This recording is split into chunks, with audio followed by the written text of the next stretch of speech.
Hello from Halo, this is Sam speaking. Today I'll be discussing the apparel intake process.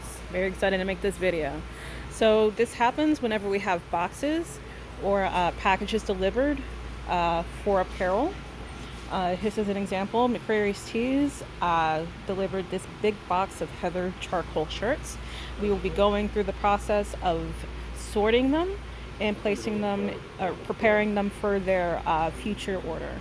So the first thing we do is when we have a box like this, we check our information. So there's a customer PO. It will always be the order number that corresponds, or the work order number that corresponds with these items. And there's also the actual delivery order, which will be in our packet of information that corresponds with the work order. So to find this packet of information, I'm going to go over here.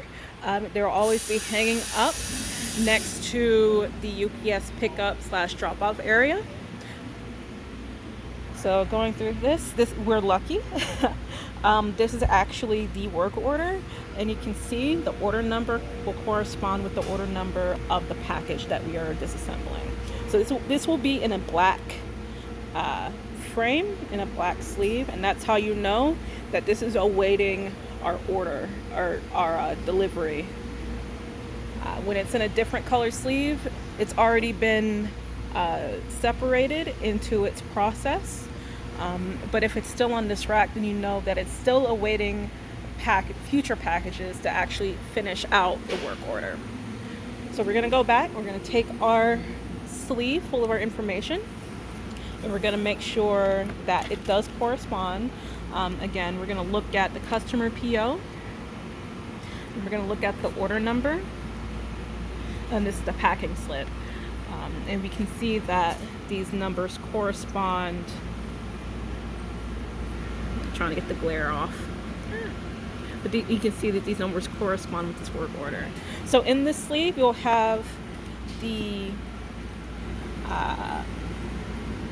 package information up front, especially if it hasn't been worked on yet. This camera down. If we look in the packet, behind this package information, we have the actual work order, and there it is, 7181, and that is repeated in other places too, 7181.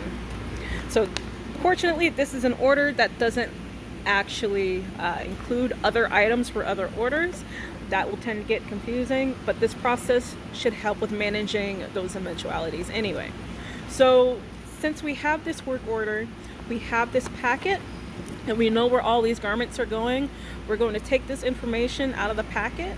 I will take the PO sheet, place it behind the work orders, and now I will grab another packet, and they are color coded. Green is for embroidery, blue is for screen print.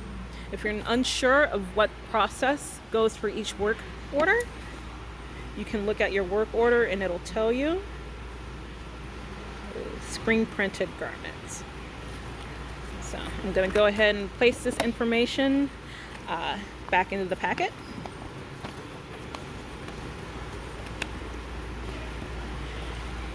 Now, to actually start the process of making or sorting through these objects, first things first, we're going to go ahead and make a box for that work order. You make a box or boxes for every work order in the packet that's available. There's only one work order in this packet, so we'll only be preparing one box. However, there may be times where there's 2, maybe 3 different work orders awaiting the same package. And in that case, you separate all of those work orders into multiple different sleeves, one sleeve per work order, and you make boxes for all of those work orders.